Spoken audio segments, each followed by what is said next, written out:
When you do things by eye rather than by precise measurement, actually, when you are inclined to do drawn animation rather than 3D computerized animation, there is a certain amount of jiggery pokery and uh, approximation. What I suppose would be called navvy. This sounds like a version of Call My Bluff, except that Michael Tomlinson used the term on Radio 4 in Today program, and it's it goes all the way back to shipbuilding in the 19th century, when the bolt might be a particular size, but the hole that it's supposed to fit is too small. So a little bit of jiggery pokery, a little bit of moving things around, and it sort of fits. It doesn't quite work with the image that he was trying to present, which was that there was a very, very small amount that needs to be negotiated between the government's position on the Rwanda deportation bill and the rest of the Conservative Party. That's the difference, the navvy-gravvy, the inch of difference between us on the Conservative benches. The navvy-gravvy of difference is of emphasis, of nuance. Well, there are better expressions, I should have thought. If he wants to use old-fashioned slang, if he wants to appeal to the people, I suppose he ought to try and find some old-fashioned slang that people would recognise. Otherwise, he's up there with Leonard Sachs using completely obscure language for the art of obscurity and for the delight of people wearing audacious hats, madam. And it's a sort of madness. Um, you know, Putin does the same sort of thing. He talks about rubbing them out in the outhouse, promising to destroy the Chechen rebels. It's a reference to the loo, to the outside loo, the privy, the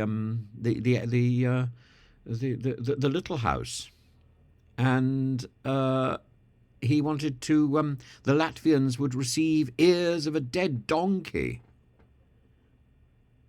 but his understanding of patois, his understanding of the language of the people, was because he was rubbing shoulders with the people, and that sort of language has been greatly reduced. Since he's been ensconced in the Kremlin, and even more reduced since he's been in the fridge. It's a good idea if you can use it, if you can talk like Churchill of KBO. If you can talk like Thatcher of being frit. But I don't think Michael Tomlinson is really up to deploying some sort of local dialect to try and matey up with the wider masses. They just look incredulous when he opens his mouth. He's the man in charge of illegal migration. Well, I don't suppose he's in charge of illegal migration. He's supposed to stop illegal migration. If he were in charge of illegal migration, no doubt he would be off to purloin some rubber dinghies. Or maybe he is. Maybe he is. I can't imagine he's going to do very much good, because his definition of illegal migration is not the standard international definition of illegal migration. Illegal migration is to have been denied the status in the country, to have overstayed the visa, to have been denied a visa, and yet to be still in the country. That is when one is an illegal migrant.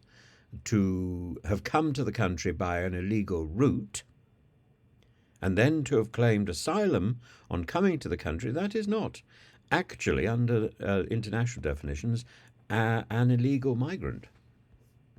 So I don't quite know how Mr. Tomlinson defines his job. I would be interested. Maybe there is a navvy gravvy. I think it's actually slightly more than a navvy gravvy bit of linguistic ability to manage to squeeze his job title into the job title that would be understood in the rest of the world.